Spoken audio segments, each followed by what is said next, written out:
Hello दोस्तों, कैसे हैं आप लोग। हम आशा करते हैं कि आप लोग अच्छे होंगे और अपने पढ़ाई में व्यस्त होंगे। तो हम लोग पढ़ रहे थे क्लास 12th बायोलॉजी का एक नया चैप्टर जिसका नाम था पारतंत्र। तो आज उस चैप्टर का तीसरा लेक्चर होने वाला है। अगर आप सभी ने इससे पहले का लेक्चर नहीं देखा है तो उसे जाके तुरंत देख लीजिए। तो आइए ज़्यादा देर न करते हुए हम इस लेक्चर की शुरुआत करते हैं। तो इस लेक्चर में हम सबसे पहले जो टॉपिक पढ़ेंगे उसका नाम है ऊर्जा प्रवाह, जिसको इंग्लिश में एनर्जी फ्लो कहा जाता है। ठीक है, आइए। एक जीव से दूसरे जीव में ऊर्जा का स्थानांतरण की प्रक्रिया को ऊर्जा प्रवाह कहते हैं। हमने क्या बोला कि एक जीव से दूसरे जीव में ऊर्जा का स्थानांतरण की प्रक्रिया को ऊर्जा प्रवाह कहते हैं। ठीक है, जैसे यहाँ पर समझिए ये क्या आपका घास है। ठीक है, तो घास में जो ऊर्जा होगी, ठीक है, अभी जो घास है, घास को कौन खाएगा? खरगोश खाएगा। ठीक है, और खरगोश को कौन खाएगा? लोमड़ी खाएगी। और लोमड़ी कौन खाएगा? शेर खाएगा। ठीक है, तो घास में जो ऊर्जा होगा वो घास में से किस में जाएगा? खरगोश में। और खरगोश की जो ऊर्जा होगी वो किस में जाएगी? लोमड़ी में। ठीक है, और जो लोमड़ी की ऊर्जा होगी किस में जाएगा? शेर में। ठीक है, तो इसमें क्या था कि एक जीव से दूसरे जीव में जब ऊर्जा का स्थानांतरण होता है तो उस क्रिया को क्या बोलते हैं? ऊर्जा प्रवाह, यानी कि एनर्जी फ्लो कहते हैं। ठीक है, चलिए। अब जो ऊर्जा प्रवाह होता है ये कहाँ से प्राप्त होता है? ठीक है, तो इसके संदर्भ में हम कुछ बिंदु पढ़ लेते हैं। ठीक है, तो पहला बिंदु है ऊर्जा का मुख्य स्रोत। ठीक है, तो ऊर्जा का जो मुख्य स्रोत होता है वो क्या आपका? सूर्य है। ठीक है, क्या है? सूर्य है। ऊर्जा का प्रमुख स्रोत क्या है आपका? सूर्य है। ठीक है, और ऊर्जा का प्रवाह एक दिशी होता है। ठीक है, क्या होता है? ऊर्जा का प्रवाह एक दिशीय होता है। आइए आगे हम चलते हैं और बढ़ते हैं अगले टॉपिक की तरफ। ठीक है, तो जो अगला टॉपिक उसका नाम है खाद्य श्रृंखला, जिसको इंग्लिश में फूड चेन कहा जाता है। एक स्तर से दूसरे स्तर में खाद्य पदार्थों का स्थानांतरण की प्रक्रिया को खाद्य श्रृंखला कहते हैं। हमने क्या बोला कि एक स्तर से दूसरे स्तर में खाद्य पदार्थों का स्थानांतरण की प्रक्रिया को खाद्य श्रृंखला कहते हैं। जैसे यहाँ पर समझिए ये जो घास है, ठीक है, घास को कौन खाता है? खरगोश खाएगा। ठीक है, और खरगोश कौन खाएगा? लोमड़ी खाएगी। और लोमड़ी कौन खाएगा? आपका शेर खाएगा। ठीक है, तो घास से है, यह खरगोश के लिए क्या है? भोज्य पदार्थ है। तो खरगोश जो है किसको खाएगा? घास को खाएगा। ठीक है, क्योंकि जो घास है वो खरगोश के लिए भोजन बन जाएगा। ठीक है, और जो लोमड़ी है, ठीक है, उसके लिए भोजन कौन बन जाएगा? आपका खरगोश। और जो शेर है उसके लिए भोजन कौन बनेगा? आपका लोमड़ी। ठीक है, तो इसमें क्या हो रहा है कि एक स्तर से दूसरे स्तर में क्या हो रहा है? खाद्य पदार्थों का स्थानांतरण हो रहा है। क्या हो रहा है? खाद्य पदार्थों का स्थानांतरण हो रहा है। तो इस प्रक्रिया को खाद्य श्रृंखला कहते हैं। ठीक है, आई होप आप लोगों को समझ में आ रहा होगा। आइए आगे बढ़ते हैं। तो जो खाद्य श्रृंखला होती है उसमें कुछ बिंदु हैं, इसको हम देख लेते हैं। तो पहला बिंदु, खाद्य श्रृंखला में अपघटक शामिल नहीं होते। क्या नहीं शामिल होते हैं? अपघटक शामिल नहीं होते हैं। दूसरा बिंदु, ज़्यादातर खाद्य श्रृंखला 4 पोषक स्तरों की होती है। ठीक है, जैसे ये जो आपकी खाद्य श्रृंखला दिख रही है, ठीक है, इसमें ज़्यादातर 4 पोषक स्तर देखने को मिलेंगे। जैसे घास हो गया, ये पहला आपका पोषक स्तर है। खरगोश दूसरा है, और लोमड़ी तीसरा है, और आपका शेर क्या है? चौथा। ठीक है, तो ज़्यादातर आपको जो खाद्य श्रृंखला है उसमें 4 स्तरें देखने को मिलती हैं। ठीक है, आइए अगले बिंदु की तरफ चलते हैं। तो अगला बिंदु है कि भाई छोटी खाद्य श्रृंखला में ऊर्जा का मान अधिक होता है। ठीक है, और बड़ी खाद्य श्रृंखला में ऊर्जा का मान कम होता है। समझिए क्या बोला है कि छोटी खाद्य श्रृंखला, जो छोटी खाद्य श्रृंखला होगी उसमें ऊर्जा का मान अधिक होता है और बड़ी खाद्य श्रृंखला में ऊर्जा का मान कम होता है। आइए उसको समझते हैं। ठीक है, जैसे इस डायग्राम में आपके दो खाद्य श्रृंखला देखने को मिल रही है। ठीक है, एक खाद्य श्रृंखला ये वाली है जो क्या है, 4 पोषक स्तरों की है, यानी कि बड़ी खाद्य श्रृंखला है, और यह 3 पोषक स्तरों की खाद्य श्रृंखला है। ठीक है, क्या है, इसमें 3 पोषक स्तर यानी कि छोटी, ये बड़ी है खाद्य श्रृंखला, ये क्या है, छोटी खाद्य श्रृंखला। ठीक है, तो इसमें जो घास है, ठीक है, उसमें कितनी ऊर्जा है, 1000 किलो कैलोरी ऊर्जा। तो इसका हम जब 10% निकालते हैं तो खरगोश में, मतलब कि 1000 कैलोरी ऊर्जा था, तो खरगोश में 100 किलो कैलोरी ऊर्जा जाता है।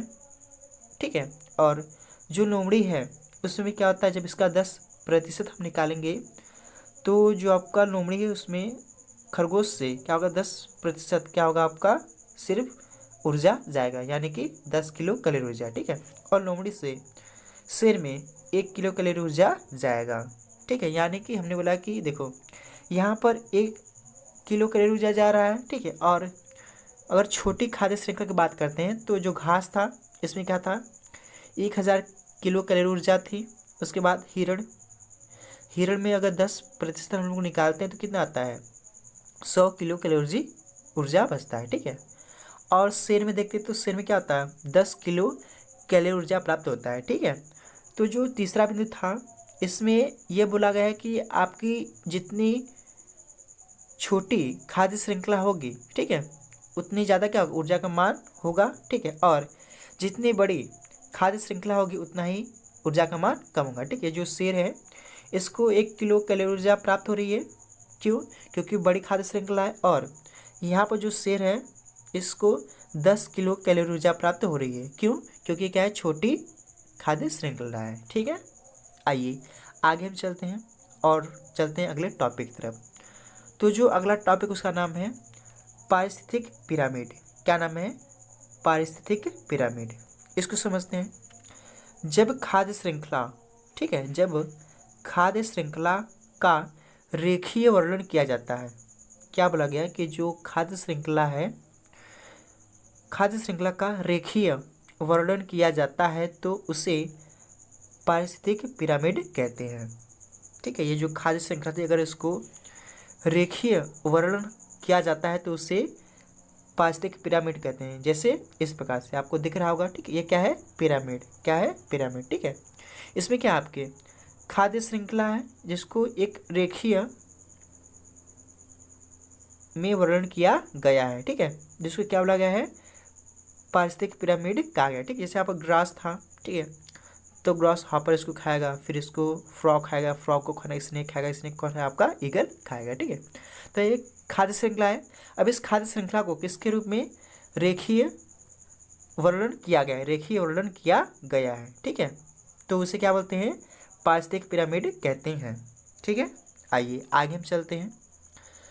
अब देखिए जो पारिस्थितिक पिरामिड है, ठीक है, इसको कितने भागों में डिवाइड किया गया है। ठीक है, तो जो पारिस्थितिक पिरामिड है इसको खाद्य श्रृंखला के आधार पर, ठीक है, खाद्य श्रृंखला के आधार पर भाई 3 भागों में डिवाइड किया गया है। जो पारिस्थितिक पिरामिड है इसको खाद्य श्रृंखला के आधार पर, ठीक, खाद्य श्रृंखला के वर्णन के आधार पर इसको 3 भागों में बांटा गया। पहला आपका संख्या पिरामिड, दूसरा जैवभार पिरामिड, और तीसरा ऊर्जा पिरामिड होता है। ठीक है, तो आइए इसको एक एक को समझने का प्रयास करते हैं।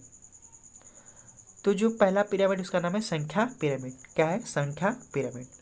इसमें क्या होगी, संख्या के आधार पर इसको दिया गया है। ठीक है, तो संख्या पिरामिड सदैव सीधा होता है। क्या होता है, संख्या पिरामिड क्या होता है, सदैव सीधा होता है। ठीक है, जैसे यहाँ पर देखिए जो घास है उसकी पिरामिड सबसे ज़्यादा होगी, उसके बाद मेढक की होगी, उसके बाद लोमड़ी की होगी, उसके बाद क्या होगा, शेर का। यानी कि इसमें घास सबसे ज़्यादा होगा। ठीक है, उसकी संख्या ज़्यादा होगी, फिर उससे कम लोमड़ी की होगी, उससे कम सबसे ज़्यादा घास की होती है।